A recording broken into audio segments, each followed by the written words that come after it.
Assalamualaikum warahmatullahi wabarakatuh. Waalaikumsalam warahmatullahi wabarakatuh. Alhamdulillah wassalatu wassalam ala Rasulillah wa ala alihi wa man walah. Rabbi shrah li sadri wa yassir li amri wa hlul 'uqdatam min lisani yafqahu qawli. Subhanaka la ilma lana illa ma 'allamtana innaka antal alimul hakim. Amma ba'd. Segala puja dan puji kehadirat Allah, salawat serta salam kepada junjungan kita Nabi Muhammad sallallahu alaihi wasallam, para keluarga, sahabat, tabi'in, serta seluruh umat yang selalu beristiqomah mengikuti sunnah-sunnahnya hingga yaumul qiyamah. Alhamdulillah, pada kesempatan pagi hari ini kembali kita akan melanjutkan pembahasan kita, kajian kita dari kitab Arba'in Nawawiyah yang membahas tentang hadis-hadis Nabi Muhammad SAW. Dan pada kesempatan pagi hari ini kita akan membahas tentang hadis ke-18, yaitu hadis yang diriwayatkan oleh Al-Imam Tirmidzi dengan sanad yang hasan. Rasulullah SAW pernah bersabda dari Abu Dzar, dari sahabat Abu Dzar dikatakan, qala al-muallif rahimahumullah wa nafa'ana bi fid dharain amin. An Abi Dzarrin qala qala li Rasulullah sallallahu alaihi wasallam, ittaqillaha haitsu ma kunta wadbi as-sayyi'ata al-hasanata tamhuha wa khaliqin nasa bi khuluqil hasan. Hadis riwayat Imam Tirmidzi. Hadis ini yang akan kita bahas pada kesempatan pagi hari ini dikatakan di situ An Abi Dzar, dari sahabat Nabi yang bernama Abu Dzar. Qala Rasulullah sallallahu alaihi wasallam, Rasulullah SAW telah bersabda, ittaqillaha haitsu ma kunta. Bertakwalah kamu di mana kamu berada. Wadbi sayyi'ata alhasanata tamhuha. Ikutilah keburukan dengan kebaikan, niscaya kebaikan itu akan menghapus keburukan. Wa khaliqin nasa bi khuluqin hasan.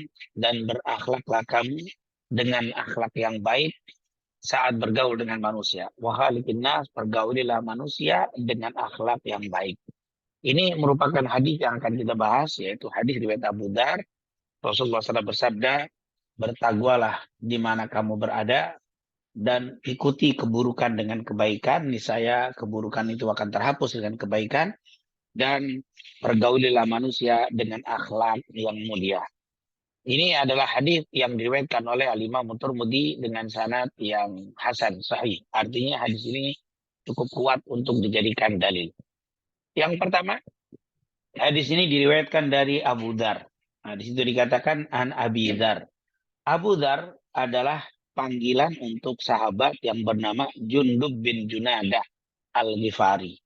Jadi nama aslinya adalah Jundub bin Junadah Al-Ghifari.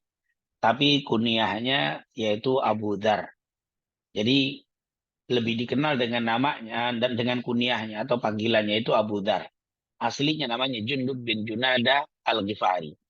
Ibunya bernama Ramlah binti Waqi'ah dari Bani Ghifar. Jadi ibu dan bapaknya sama-sama dari Bani Ghifar. Bapaknya Junada Al-Ghifari, ibunya Ramlah Al-Ghifari. Nah, Ghifar atau suku Ghifar adalah satu suku yang berada di antara kota Mekah dan Madinah. Yaitu suku yang berada di antara kota Mekah dan Madinah menuju ke arah Syam. Jadi itu adalah wilayah satu kampung yang disebut dengan Ghifar. Dan perawakan dari Abu Dzar ini seorang sahabat yang wajahnya tampan, badannya tinggi besar, kulitnya berwarna putih atau kuning seperti tidak terlalu putih, tidak terlalu hitam, itu kuning sawo mungkinnya kalau bahasa kitanya. Itu adalah kulit Abu Dzar. Orangnya besar dan rambut serta jenggotnya sangat lebat. Jadi dikatakan oleh Al-Imam Az-Zahabi, rambut Abu Dzar dan jenggotnya sangat lebat. Ini Abu Dzar. Jadi bisa dibayangkan Abu Dzar ini orangnya besar, badannya dan rambutnya serta jenggotnya lebat. Dan beliau ini termasuk salah satu orang yang sebelum Islam itu suka menjadi penyamun, menjadi perampok. Dia ini suka merampok orang-orang yang mengadakan perjalanan untuk berdagang dari Mekah atau dari Madinah mau ke Syam. Nah, ini beliau ini adalah perampok awal. Karena memang ternyata suku Ghifar itu kebanyakan jadi penyamun, jadi perampok yang merampok perjalanan orang-orang yang mengadakan perdagangan keluar dari kota Mekah dan Madinah menuju Syam. Jadi ini adalah kampung Ghifar.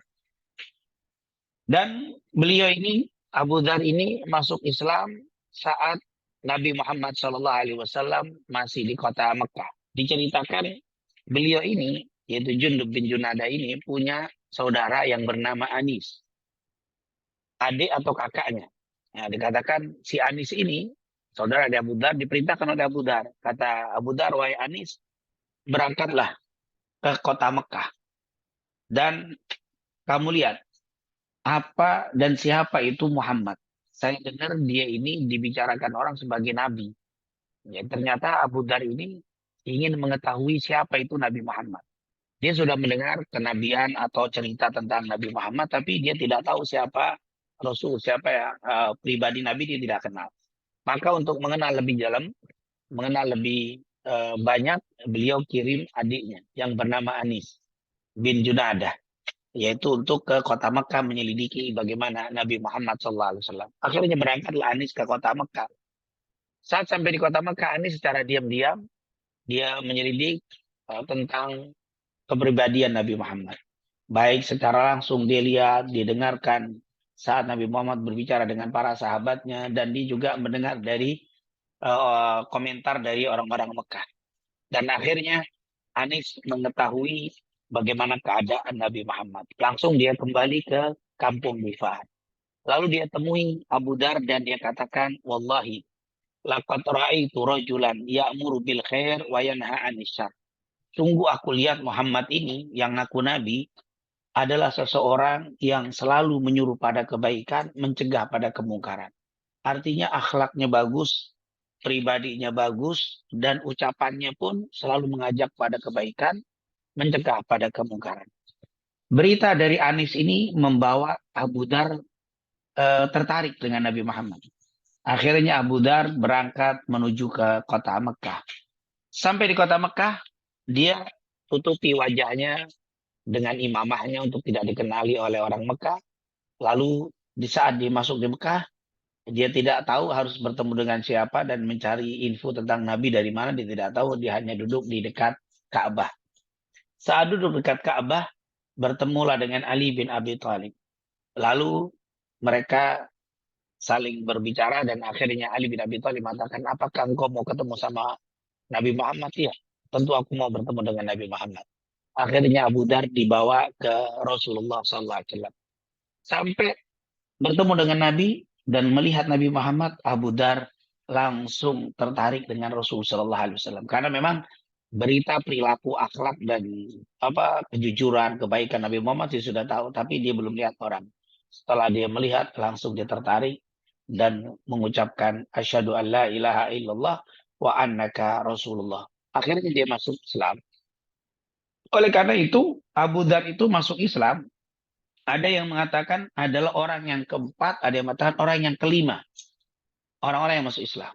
Jadi waktu itu yang baru masuk Islam adalah Sayyidah Khadijah. Kemudian dari wanitanya yang pertama adalah Sayyidah Khadijah. Kemudian dari bapak-bapaknya adalah Abu Bakar Siddiq. Dari anak-anaknya adalah Ali bin Abi Thalib. Dari budak adalah Zaid ibn Harithah. Lalu Abu Dar ini yang kelima.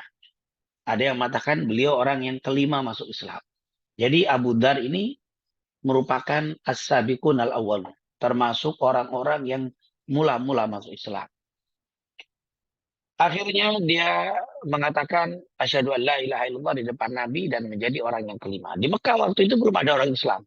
Hanya beliau yang orang kelima. Jadi sangat sedikit sekali, hanya 5 orang. Setelah di kota Mekah itu, kota yang begitu besar, yang Muslim baru 5, dan dia adalah orang yang kelima. Akhirnya kata Rasulullah SAW, ya Aba Dzar, uktum hadzal amra warji ila baladik. Fa idza balagha dhuhuruna faqbil. Kata Rasulullah, wahai Abu Dzar, uktum hadzal amra. Sembunyikan masalah ini. Engkau masuk Islam, jangan bicara banyak, diam. Sembunyikan keislamanmu, kita masih senyap, kita masih berdakwah secara sembunyi-sembunyi. Diam, jangan diberitahukan kepada orang. Warji ila baladik, kembalilah kamu ke negerimu. Kemana? Ke Al-Ghifar. Baliklah kamu ke Gobilahmu, keluar dari kota Mekah, masuk ke kampungmu Al-Ghifar. Faida balagha zuhuruna fa'aqbil. Kalau nanti Islam sudah tampak banyak, punya kekuatan, kembalilah kamu bertemu dengan aku, bergabung dengan aku.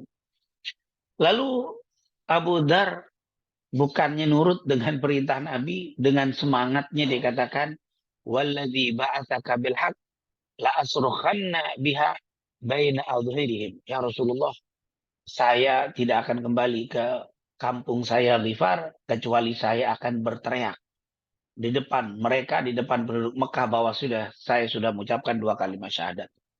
Akhirnya tiba-tiba Abu Dar pergi di dekat Ka'bah saat orang sedang ramai berdagang, mengadakan perdagangan jual beli. Abu Dar berdiri dan berteriak mengucapkan asyhadu an la ilaha illallah wa asyhadu anna Muhammadar Rasulullah. Akhirnya mendengar perkataan itu langsung orang kafir Quraisy Mekah yang tadinya dagang langsung berhenti dagangannya dan mendatangi Abu Dar lalu memukuli Abu Dar. Kalau bahasa kita menggebuki atau memukuli Abu Dar sampai dia tidak sadarkan diri. Dipukul, diinjak, ditendang oleh penduduk Mekah yang ada di sekitar Ka'bah waktu itu. Saat mereka sedang memukuli Abu Dar, tiba-tiba lewatlah Abbas bin Abdul Muttalib, paman Nabi Muhammad SAW. Melihat Abu Dar dipukuli, Abbas berteriak dengan mengatakan, "Wailakum taqtuluna rajulan min Ghifar wa madjarukum wa mamarrukum ala Ghifar. Wailakum, celakalah kalian," kata Abbas bin Abdul Muttalib. "Taqtuluna rajulan min Ghifar, apakah kalian akan membunuh ini orang yang dari Ghifar? Wa madjarukum wa mamarrukum ala Ghifar. Perdagangan kalian, lalu lintas kalian akan melewati perkampungan Ghifar. Kalau sampai orang ini terbunuh oleh kalian, kalian tidak akan bisa dagang. Kenapa? Karena akan melewati kampung Ghifar dan orang-orang Ghifar akan marah." Mendengar teriakan dari Abbas bin Abdul Muttalib, orang-orang Mekah yang tadinya memukuli, menginjak, menendang Abu Dar, berhenti. Mereka takut mendengar kata-kata Ghifar. Kenapa? Karena memang perkampungan Ghifar ini adalah perkampungan yang banyak perampok. Dan banyak orang-orang yang mengadakan perjalanan Mekah Madinah ini dan menuju Syam pasti lewat perkampungan tersebut. Mendengar kata-kata Ghifar, mereka langsung berhenti dan tidak meneruskan apa yang dilakukan kepada Abu Dar. Khawatir Abu Dar mati. Akhirnya mereka berhenti. Setelah itu Abu Dar pun dibiarkan dalam keadaan berlumuran darah. Mukanya sudah tidak berbentuk karena dipukul dan diinjak oleh orang-orang Mekah. Dan setelah itu beliau mendatangi Rasulullah SAW. Rasulullah pun sampai tidak mengenali wajahnya. Siapa ini? Ternyata Abu Dar yang sudah tertutup dengan darah wajahnya tersebut. Dan akhirnya Rasulullah mengingatkan kepada Abu Dar, "Wahai Abu Dar, kembalilah kamu ke kampung halamanmu." Dan akhirnya Abu Dar bertanya kepada Rasulullah SAW, "Ya Rasulullah, ausini. Ya Rasulullah, berikan wasiat kepadaku. Ya Rasulullah, nasihati aku. Berikan petuah yang kalau nanti aku pulang aku akan amalkan apa yang kau nasihatkan kepadaku." Maka Nabi mengatakan, "Ittaqillaha haitsuma kunta wadbi sayyi'ata alhasanata tamhuha wa khaliqin nasa bi khuluqin hasan." Jadi hadis yang akan kita baca ini adalah nasihat Rasulullah untuk Abu Dar. Tetapi walaupun waktu itu disampaikan kepada Abu Dar, tapi nasihat ini tentunya berlaku untuk kita semuanya. Al-ibra bi umumil lafzi la bi khususis sabab. Kata para ulama, memang kejadiannya berkaitan dengan Abu Dar, tapi isi daripada hadis ini berlaku untuk kita semua. Maka kita bahas di pagi hari ini adalah hadis Abu Dar. Jadi nasihat Rasulullah tentunya yang berkaitan dengan amalan yang hendaknya kita lakukan. Nah tentunya Abu Dar sendiri adalah seorang sahabat. Setelah itu beliau pulang, kemudian beliau berdakwah di perkampungan Ghifar dan akhirnya 90% kampung Ghifar masuk Islam berkat dakwah dari Abu Dar Al-Ghifari. Beliau wafat di wilayah Rabdah, yaitu pada masa kekhalifahan Sayyidina Utsman. Ada yang mengatakan beliau wafat pada tahun 32 Hijriah. Dan beliau meriwayatkan hadis sebanyak 281 hadis, yaitu 281 hadis riwayat dari Abu Dar Al-Ghifari. Salah satunya adalah hadis yang kita baca di pagi hari ini. Itulah singkat biografi atau manakib dari Abu Dar. Tapi insya Allah tentunya masih banyak lagi kisah-kisah tentang Abu Dar, bahwa Abu Dar ini nanti adalah orang yang paling zuhud di antara para sahabat Nabi. Abu Dar pun nanti pernah dikatakan rahimahullahu Abu Dzarrin yamshi wahda wa yamutu wahda wa yub'atsu wahda. Kata Rasulullah, Abu Dar ini nanti akan mati seorang diri, dibangkitkan seorang diri. Itu adalah Abu Dar. Dan bagaimana Abu Dar nanti di dalam menegakkan amal ma'ruf nahi mungkarnya luar biasa, terutama kepada pemerintah atau pejabat. Abu Dar itu orang yang paling keras di dalam menegur para pejabat yang bermegah-megah di dalam kehidupan mereka. Ini adalah Abu Dar. Insya Allah nanti di kesempatan lain kalau kita bertemu dengan sahabat Nabi yang bernama Abu Dar ini, kita akan ceritakan kembali riwayat beliau. Intinya beliau meninggal pada tahun 32 Hijriah, 281 hadis yang beliau telah riwayatkan yang dicatat oleh para ulama. Di antara hadis tersebut adalah hadis yang kita baca di pagi hari ini. Apa kata Abu Dar? Qala Rasulullah sallallahu alaihi wasallam, qala li Rasulullah sallallahu alaihi wasallam, Rasulullah telah bersabda untukku. Tapi di sini sekali lagi bukan khusus untuk Abu Dar, tapi saat itu yang ada adalah Abu Dar. Maka Rasulullah mengucapkan nasihat untuk Abu Dar. Tapi pada hakikatnya hadis ini berlaku untuk kita semua sebagai umat Nabi Muhammad sallallahu alaihi wasallam. Apa nasihat Nabi? Yang pertama, ittaqillaha haitsuma kunta. Bertakwalah dimanapun kamu berada. Ini merupakan nasihat Rasulullah. Jadi di hadis ini ada tiga tema. Ada tiga poin yang ditekankan oleh Nabi. Yang pertama, ittaqillaha haitsuma kunta. Bertakwalah dimanapun kamu berada. Yang kedua, wadbi sayyi'ata as-sayyi'al hasanata tamhuha. Ikuti keburukan itu dengan kebaikan, niscaya kebaikan itu akan menghapus kesalahan. Yang ketiga adalah wa khaliqin nasa bi khuluqin hasan. Berakhlaklah kamu, bergaulah kamu dengan orang dengan akhlak yang mulia. Ini tiga tema yang terkandung di dalam satu hadis ini. Yang pertama, ittaqillah haitsuma kunta. Bertakwalah kamu dimanapun kamu berada. Tentunya wasiat takwa ini berlaku untuk kita semua. Kita diperintahkan oleh Allah untuk menjaga ketakwaan kita. Sebagaimana dikatakan oleh Al-Quran begitu banyak. Ya ayyuhalladzina amanu taqullaha haqqa tuqatih wa la tamutunna illa wa antum muslimun. Bahkan wasiat takwa ini pun selalu harus diperdengarkan. Bahkan kalau kita berbicara tentang khutbah Jumat misalkan, salah satu rukun daripada khutbah Jumat itu adalah wasiat takwa. Karena ketakwaan ini paling tidak dalam satu pekan sekali kita harus dengar. Saling menasehati tentang ketakwaan. Dan tentunya ketakwaan itu bukan hanya ada di masjid. Kita menjadi orang yang bertakwa bukan hanya saat kita berada di masjid. Tapi saat kita berada di masjid, saat kita berada di kantor, saat kita berada di jalan, saat kita ada di pasar. Takwa harus mengiringi kita. Ittaqillaha haitsuma kunta. Karena tidak sedikit ada orang-orang Islam itu kalau di masjid, Masya Allah, takwanya hebat. Zikirnya, baca Qur'annya, bahkan tidak melakukan maksiat di masjid.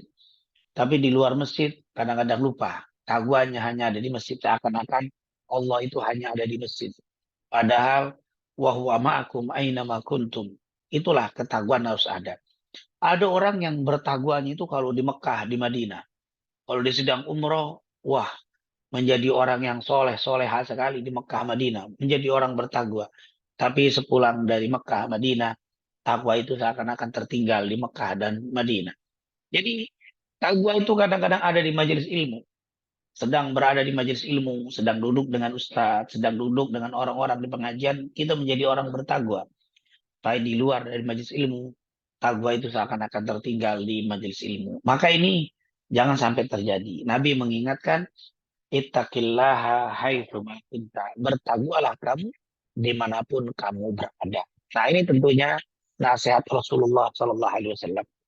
Dan kalau kita betul-betul bisa menjaga ketakwaan dimanapun kita berada, insya Allah Allah yang akan mengurusi segala urusan kita. Makanya Allah berfirman, ittaqillaha, dikatakan wattaqullaha, dikatakan bertakwalah kan kepada Allah, wa man yattaqillah Siapa yang bertakwa kepada Allah Subhanahu wa taala, yaj'al lahu makhraja. Allah akan keluarkan dari berbagai macam kesulitan kita. Jadi ketakwaan ini hendaklah kita jaga dimanapun kita berada. Dan kalau kita sudah berusaha menjaga ketakwaan dimanapun kita berada, insya Allah Allah akan angkat segala macam kesulitan kita. Bahkan ketika kita bertakwa di kantor kita, maka insya Allah rizki yang Allah kasih pun penuh keberkahan. Walau anna ahlal qura aman wattaqau la fatahna alaihim barakatum minas sama. Seandainya kita bertakwa kepada Allah di kantor kita, maka insya Allah rizki yang Allah berikan kepada kita pun rizki yang penuh berkah. Nah, di ayat tadi Allah katakan seandainya penduduk kampung bertakwa, kami akan buka keberkahan dari langit dan dari bumi. Subhanallah berkah.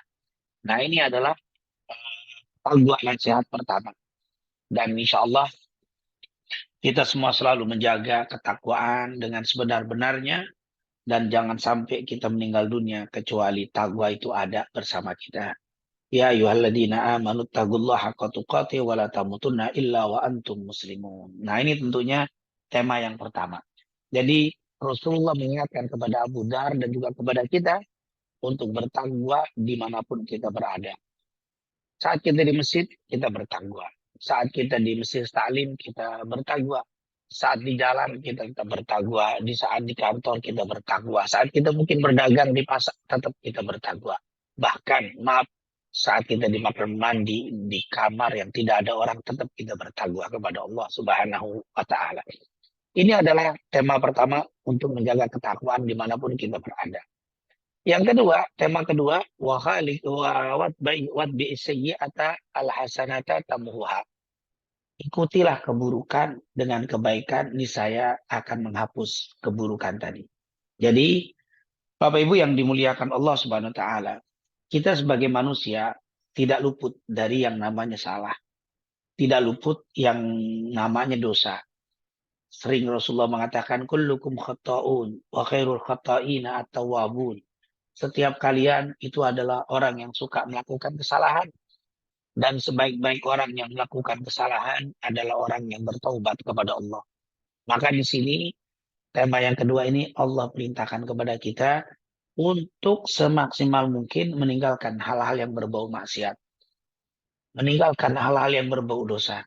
Tapi ketika itu terjadi pada diri kita, maka jangan putus asa. Mari kita hapus kesalahan kita. Dengan apa? Dengan bertobat, beristighfar, dan tentunya melakukan amal soleh. Yang tadinya meninggalkan sholat, sekarang kita kerjakan sholat. Yang tadinya masih melakukan hal yang diharamkan Allah, sekarang kita tinggalkan dengan melakukan amal-amal yang diperintahkan Allah dan Rasulnya. Nah ini tentunya merupakan wadbi sayyi'ah al-hasanata tabuha. Ini dijelaskan di dalam Al-Quran dan juga di dalam hadis Nabi Muhammad Sallallahu Alaihi Wasallam untuk kita selalu berbuat bahwa kebaikan itu dapat menghapuskan kesalahan. Nah, dikatakan di dalam surat Hud misalkan ayat 114, wa aqimis salata tarafin nahari wa zulafan minal lail. Innal hasanat, dikatakan di sini innal hasanati yudhibna sayyiat. Innal hasanat, sesungguhnya kebaikan-kebaikan itu yudhibna sayyiat, bisa menghilangkan keburukan. Artinya, ketika kita terpleset melakukan dosa, lalu kita beramal soleh, insya Allah amal soleh itu akan menghapuskan dosa. Apalagi saat ini kita berada di tahun 2024, mungkin di tahun 2023 yang lalu kita masih melakukan dosa, masih melakukan maksiat, banyak melakukan hal-hal yang dilarang Allah. Ayo kita hapus. Kita hapus kesalahan kita hapus maksiat kita hapus perbuatan dosa kita. Di tahun ini kita isi dengan al-hasanat, menengan amal soleh, dengan berbuat yang diperintahkan Allah, meninggalkan yang dilarang. Insya Allah kebaikan-kebaikan kita di tahun ini menghapuskan dosa-dosa di tahun lalu. Karena innal hasanat yudhibna sayyi'at. Sesungguhnya kebaikan-kebaikan itu akan dapat menghapus daripada kesalahan-kesalahan. Dan orang yang bertakwa itu bukan orang yang tidak pernah berbuat dosa. Orang takwa itu bukan tidak pernah bermaksiat. Karena kalau definisi orang bertakwa tidak pernah berbuat dosa dan tidak pernah maksiat, saya rasa tidak ada orang yang bertakwa. Kecuali para nabi dan rasul. Karena hanya mereka yang tidak pernah bermaksiat dan berbuat dosa. Tapi selain para nabi dan rasul, kita-kita ini pasti banyak melakukan dosa. Kita-kita ini pasti banyak terpeleset melakukan hal yang dilarang oleh Allah. Tapi jangan pernah putus asa. Wala tayasu min rahmatillah. Jangan berputus asa dengan rahmat Allah. Kemaksiatan yang pernah kita lakukan, dosa yang pernah kita kerjakan di tahun-tahun lalu, insya Allah, Allah akan hapus. Allah akan bersihkan. Bahkan diganti menjadi kebaikan. Bagaimana caranya? Yaitu tentunya kita istighfar, mohon ampun kepada Allah. Kemudian, ayo kita sekarang perbanyak kebaikan-kebaikan kita. Kalau kemarin ibadah kita standar hanya yang wajib, sementara maksiat masih dikerjakan, maka tahun ini usahakan yang sunnah dikerjakan. Sunnah diperhatikan. Kenapa? Innal hasanat yudhibna sayyiat. Karena insya Allah kebaikan-kebaikan yang kita lakukan akan menghapuskan kesalahan-kesalahan kita. Nah ini tentunya juga tepat untuk nasihat kita di awal tahun ini. Semoga hadis ini betul-betul kita jaga, kita bertakwa kepada Allah di tahun lalu, di tahun ini tetap kita bertakwa. Kalau tahun lalu kita sering terpleset, suka melakukan perbuatan dosa, bahkan suka masih meninggalkan perintah Allah, insya Allah tahun ini kita perbaiki dengan amal-amal soleh kita. Kita jaga sholat kita yang wajib dan juga yang sunnah. Kita jaga ibadah-ibadah lainnya seperti zikir, baca Quran, sedekah kita, puasa sunnah kita. Ayo kita berbanyak amal-amal soleh. Insya Allah dengan memperbanyak amal soleh, dosa-dosa kita di tahun lalu, di tahun 2023, insya Allah akan dihapus oleh Allah. Karena Allah sudah berjanji, innal hasanat yudhibna as-sayyi'at. Sesungguhnya semua kebaikan-kebaikan itu akan menghapus kesalahan. Nah ini tentunya merupakan nasihat Rasul Sallallahu Alaihi Wasallam. Tema yang kedua untuk mengiringi kebaikan, yaitu mengiringi keburukan yang pernah kita lakukan dengan kebaikan-kebaikan. Yang kedua juga hikmah dari innal wadbi sayyi'ah al hasanatamuha, kita kalau melihat orang jangan hanya melihat keburukan saja, tapi juga lihat kebaikan. Kadang-kadang mungkin ada di antara kita yang masih tidak tegur sapa, yang masih mungkin bermusuhan, masih tidak saling akrab, berarti masih bermusuhan, masih tidak tegur sapa dengan saudara kita karena kesalahan yang mereka lakukan. Dari hadis innal hasanat watbi sayyi'ah al hasanatamuha, maka jangan hanya melihat orang itu dari kesalahannya saja. Jangan kita lihat orang yang tidak kita akrabi atau orang yang kita sedang musuhan dengannya, jangan hanya dilihat dari kesalahan saja, tapi lihat juga kebaikannya. Karena innal hasanat yudhibna sayyi'at. Kalau kita melihat kesalahan orang itu saja, sulit rasanya kita akan berbaikan dengannya. Sulit kita akan damai lagi dengan orang itu. Kenapa? Karena yang diingat, yang kita lihat hanya kesalahan-kesalahan. Tapi kalau berdasarkan hadis wadbi sayyi'ah al hasanatamuha, ikuti keburukan dengan kebaikan, saya akan terhapus keburukan. Artinya kita juga harus melihat kebaikan-kebaikan orang yang sedang tidak tegur sapa dengan kita. Orang itu kemarin Ustaz bicaranya menyakitkan. Tapi di luar itu dia itu suka bersedekah. Di orang itu maksudnya pernah menolong kita. Coba kata Rasulullah, keburukan lalu setelah melakukan keburukan dia melakukan kebaikan, niscaya keburukan itu akan dihapus.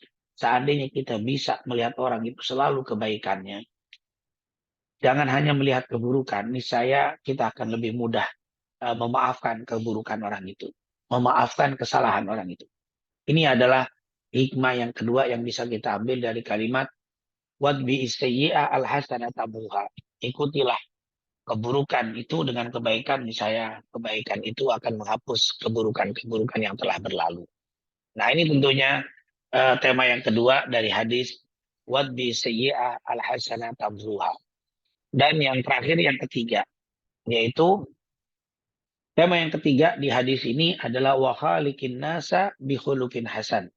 Dan pergaulilah manusia itu dengan akhlak yang bagus atau yang mulia. Jadi kita diperintahkan oleh Nabi Muhammad SAW untuk memperlakukan orang itu dengan baik, dengan akhlak yang mulia. Karena memang kebaikan itu adalah atau akhlak karimah atau budi pekerti yang baik, perilaku yang baik, etika yang baik, atau yang disebut dalam istilah agama akhlakul karimah, merupakan salah satu misi dari misi Nabi yang utama, yaitu akhlak. Pernah sering kita dengar Rasulullah bilang, innama bu'istu liutammima makarimal akhlak. Hanya saja aku ini diutus tidak lain dan tidak bukan untuk menyempurnakan akhlak, menyempurnakan budi pekerti. Nah, ini merupakan akhlak adalah sesuatu yang menjadi salah satu fokus dari diutusnya Nabi Muhammad SAW. Rasulullah selain diutus ini membenahi akidah, membawa syariat, tapi jangan lupa Rasulullah juga untuk menyempurnakan akhlak. Oleh karena itu, akhlak ini menjadi tema yang sering disampaikan oleh Nabi kepada para sahabat. Di antaranya dalam hadis kita, ittaqillaha haitsu ma kunta wadbi sayyi'a al-hasanata tamuha wa khaliqin nas bi khuluqin hasan. Dan pergaulilah orang itu dengan akhlak yang bagus, dengan akhlak yang baik, akhlakul karimah, etika yang bagus, yang baik. Nah, ini dikatakan oleh Nawas ibn Sam'an al-Ansari, sa'altu Rasulullah SAW anil birri wal ithmi. Faqala al-birru husnul khuluq.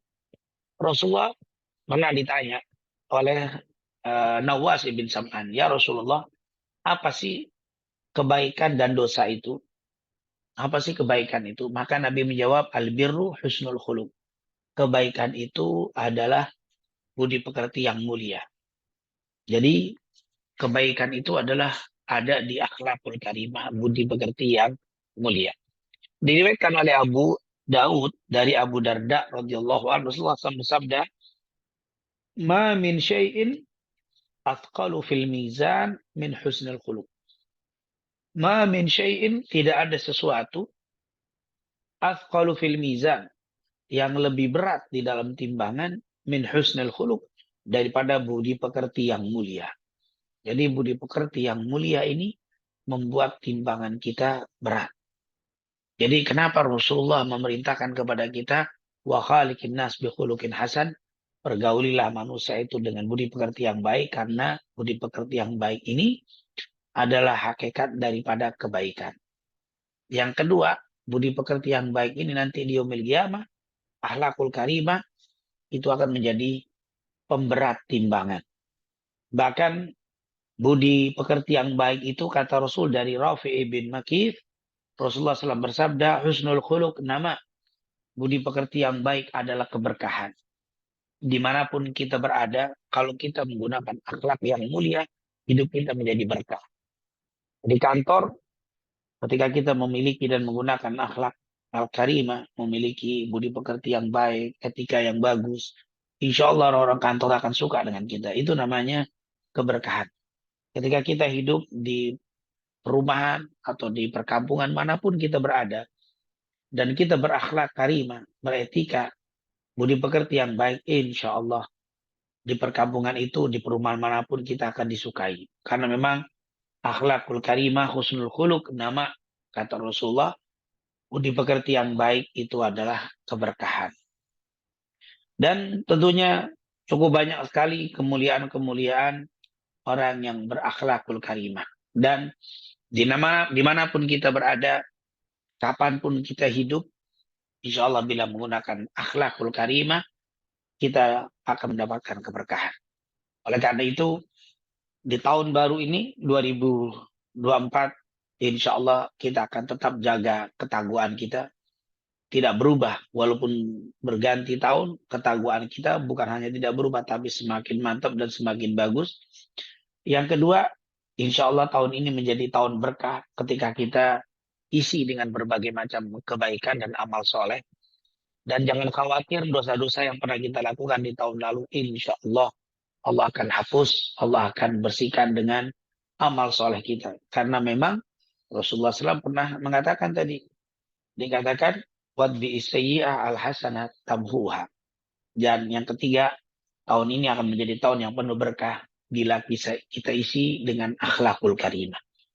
Selain kita bertakwa, hubungan kita dengan Allah, selain kita melakukan amal soleh untuk menghapuskan dosa-dosa yang telah berlalu, ke depan kita isi dengan akhlak budi pekerti yang baik. Karena dengan budi pekerti yang baik, dengan akhlakul karimah, insya Allah tahun ini kita akan mendapatkan tahun yang penuh berkah. Karena memang kata Rasulullah tadi, husnul khuluq, nama budi pekerti yang baik adalah keberkahan. Nah itulah mungkin yang bisa kita sampaikan dari hadis riwayat Imam Turmudi, hadis ke-18 dari hadis Abu Dzar Jundub bin Junadah Al-Ghifari. Semoga dengan penjelasan singkat di hadis ke-18 dari kitab Arba'in ini menambah semangat kita untuk menjaga ketakwaan kita, menambah semangat kita untuk lebih banyak beramal soleh untuk menghapuskan kesalahan-kesalahan kita di tahun lalu, dan kita perbaiki budi pekerti kita, akhlak kita saat bergaul dengan orang-orang yang ada di sekitar kita, sehingga Allah memberikan keberkahan di dalam tahun kita ini. Amin ya rabbal alamin. Mungkin itu yang bisa saya sampaikan, dan saya kembalikan kepada Ustadz Siddiq. Fa'ilaihi faltafadhal. Baik Ustadz, jazakallah atas materi yang disampaikan. Mudah-mudahan dapat meningkatkan motivasi kita ya untuk senantiasa lebih baik lagi ke depannya.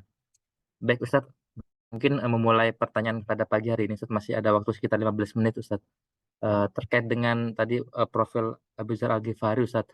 Tadi kan disampaikan bahwa beliau itu kan mampu gitu kan mengislamkan atau mengimankan satu kampung Ustadz. Mungkin kondisi pada saat itu berbeda dengan kondisi sekarang Ustadz. Yang ingin saya tanyakan, bagaimana dakwah saya atau khusus kita gitu Ustadz, pada zaman sekarang seperti apa gitu dakwahnya? Karena mungkin akan berbeda kasusnya dengan di zaman sahabat ataupun di zaman Nabi. Karena kalau boleh cerita Ustadz, kebetulan saya tinggal di perumahan yang lama Ustadz, jadi kebanyakan orang-orang pensiunan Ustadz. Jadi saya sendiri itu agak sungkan untuk berinteraksi Ustadz, karena memang beliau-beliau kan udah sepuh ya, di atas 60 tahun umurnya gitu kan. Jadi kalau saya mau ngobrol ataupun mau berinteraksi itu agak sungkan Ustadz. Jadi mungkin bagaimana kiat-kiat kalau kita berhadapan dengan orang-orang yang mungkin lebih senior di atas kita Ustadz, untuk berdakwahnya gitu, baik secara lisan ataupun secara perbuatan. Mungkin Ustadz, pertanyaan dari saya. Terima kasih.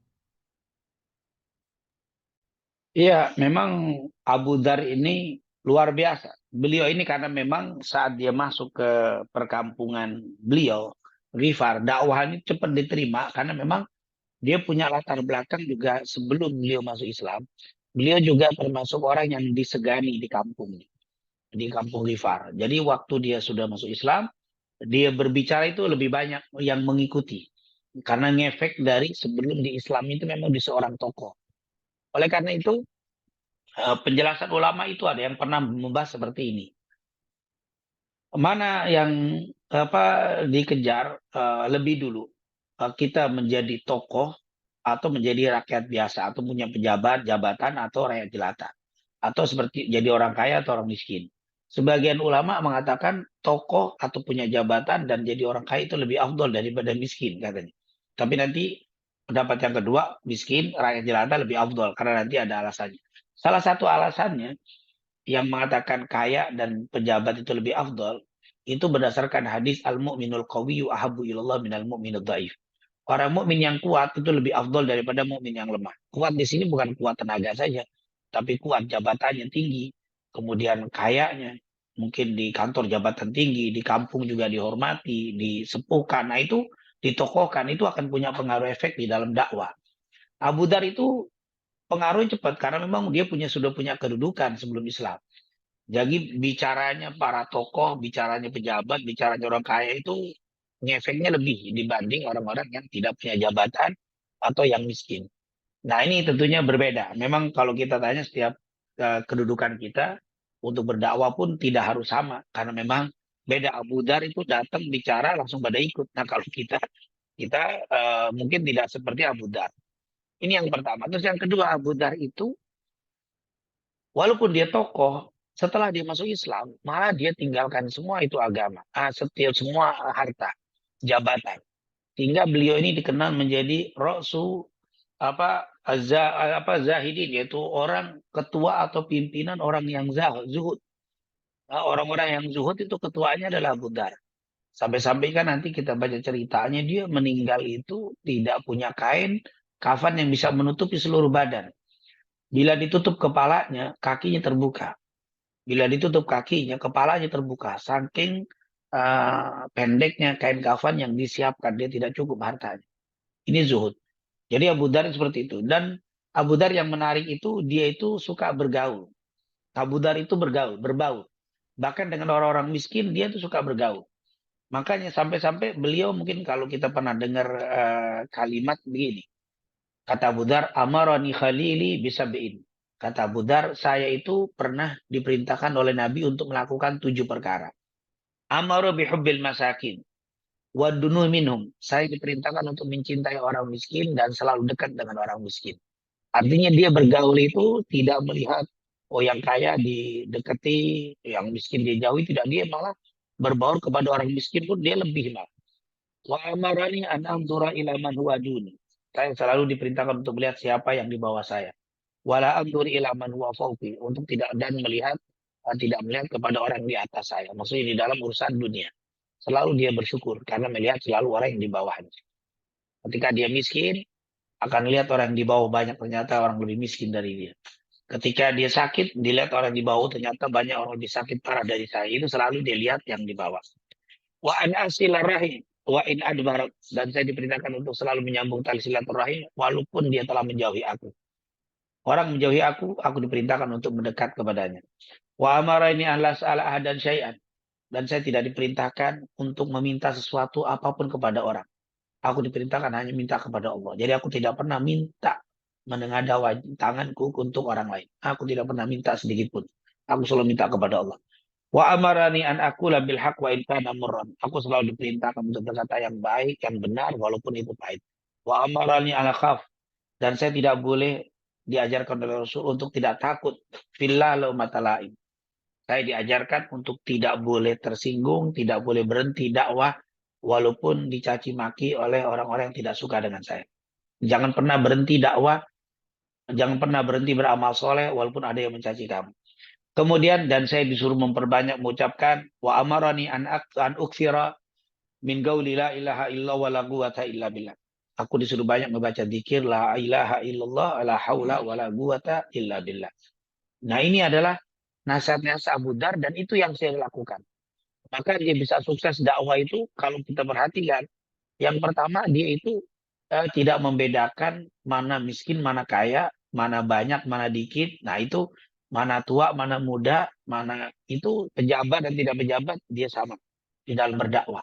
Ya maaf ya, kadang-kadang ada ustadz itu kalau yang didakwahi orang yang mungkin pejabat atau dia lebih semangat. Ketika yang maaf jelata mungkin tidak, yang kaya disemangat, yang miskin mungkin tidak. Nah, ini tentunya membuat dakwah-dakwah tidak berhasil. Jadi dakwah supaya berhasil, jangan kita melihat kedudukan dunia orang saat kita berdakwah.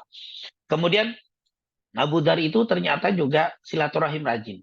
Artinya orang yang bisa diterima dakwahan itu kalau kita hubungannya baik dan akrab.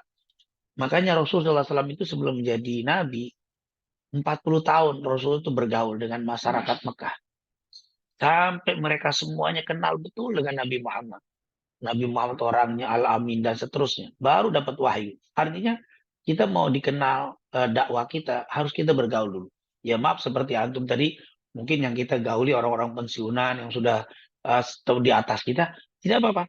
Dengan kita bergaul, dengan kita kumpul dengan mereka, itu adalah metode Abu Dar. Abu Dar itu selalu bergaul dekat dengan mereka. Nah, kalau dengan yang miskin, dia tetap tidak berubah dengan orang kaya. Dia sama. Dia bergaul silaturahim. Intinya bersilaturahim. Kemudian juga Abu Dar bilang, aku tidak diperintahkan oleh Nabi untuk tidak meminta. Artinya dakwah itu akan lebih menarik bagi orang kalau orang itu dakwahnya itu tidak ada sesuatu yang diharapkan. Ya maaf, kalau kita berdakwah dengan seseorang tapi kita mengharapkan sesuatu dari orang itu dakwahnya akan minta. Tapi kalau kita saya tidak membutuhkan dari harta Anda, saya tidak membutuhkan dari jabatan yang Anda miliki untuk saya dapat kedudukan, enggak, saya dakwah karena Allah dan tidak ada yang diharapkan dari siapa yang kita dakwahi. Abu Dhar itu kalau berdakwah, dia tidak melihat siapa yang didakwahi. Mau dia pejabat, dia tegur, dia tegur. Abu Dhar ini terkenal. Sampai-sampai pernah ribut dengan Muawiyah bin Abi Sufyan, gubernur di Syam.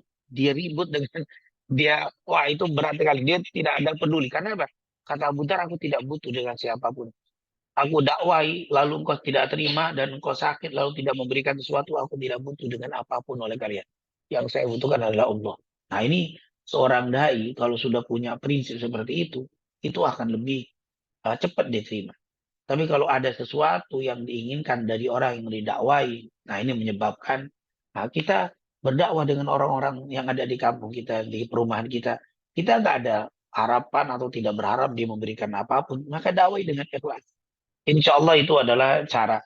Dan yang terakhir Abu Dhar itu tentunya banyak berzikir. Yaitu di luar dakwahnya, ibadahnya pun dikuatkan.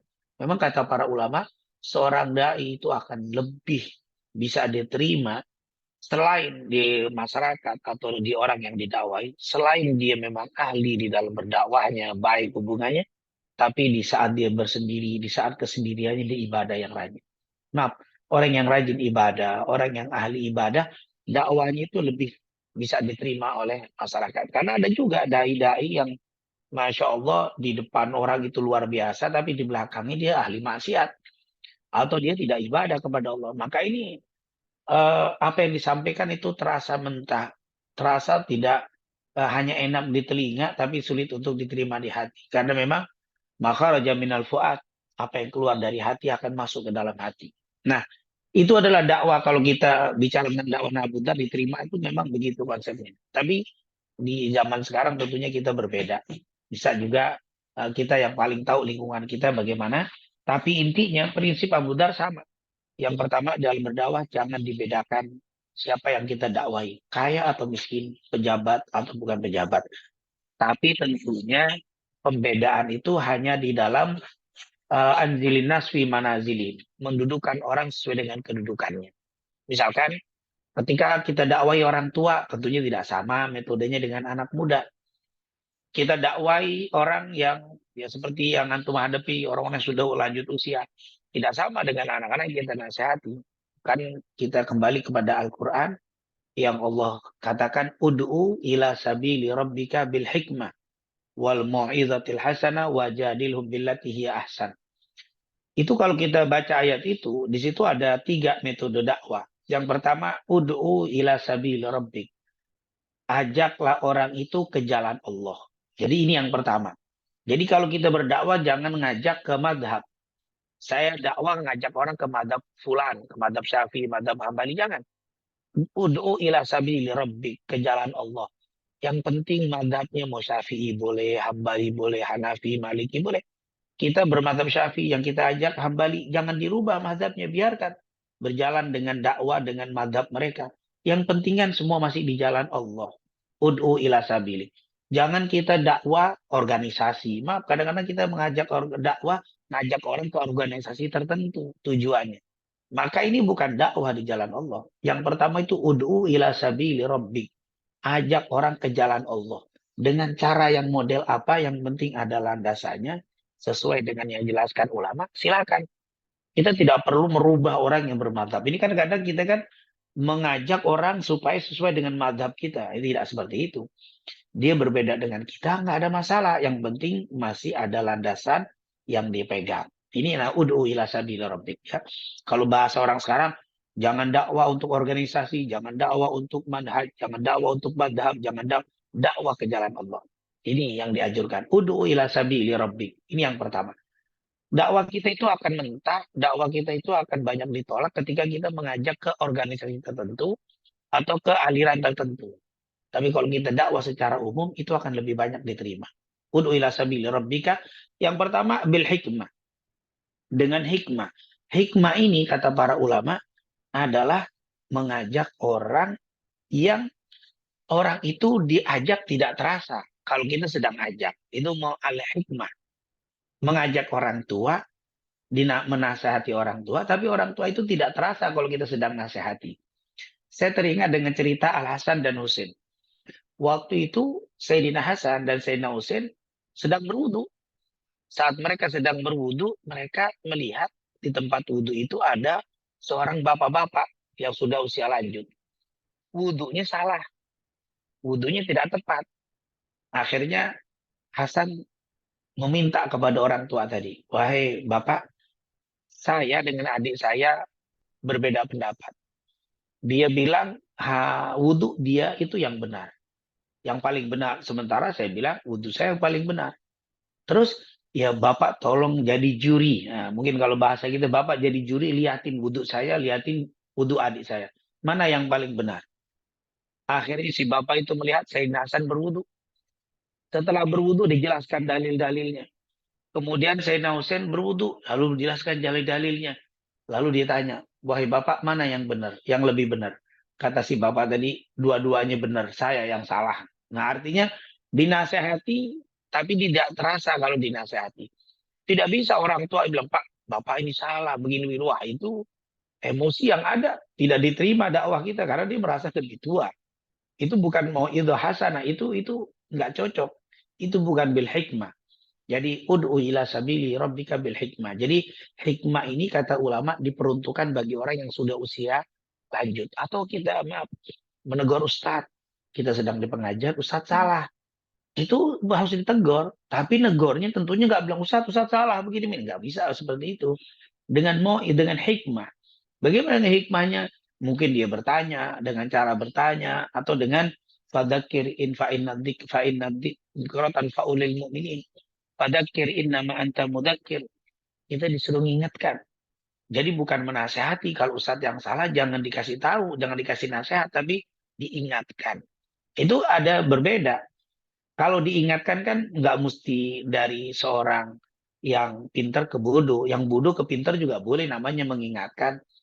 Seperti imam waktu salah, makmum berhak mengingatkan, bukan menyalahkan, tapi mengingatkan dengan mengatakan subhanallah. Itu kalimat subhanallah, maha suci Allah yang tidak pernah salah. Kan arti subhanallah itu kan tanzihullah min kulli naqais. Allah yang punya sifat yang tidak pernah kurang dan tidak pernah salah. Anda imam walaupun pinter, walaupun ustadz, tetap namanya salah itu ada. Maka itu namanya tadzkir, mengingatkan. Itu namanya dakwah bil hikmah. Jadi kalau antum berhadapan dengan orang tua-tua ini jangan dinasehati. Kalau dinasehati dia akan tersinggung. Wah, dia bilang anak kecil.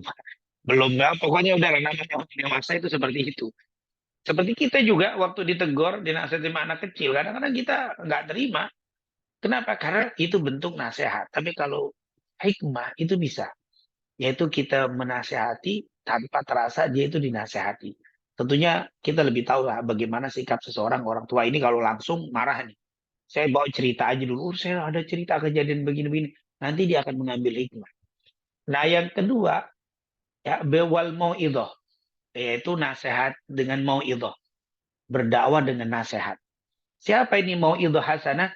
Nasihat yang baik kepada orang yang sepadan dengan kita atau yang di bawah kita. Nasihat untuk anak kecil, jangan kasih hikmah kelamaan. Dia kadang-kadang nggak nyambung.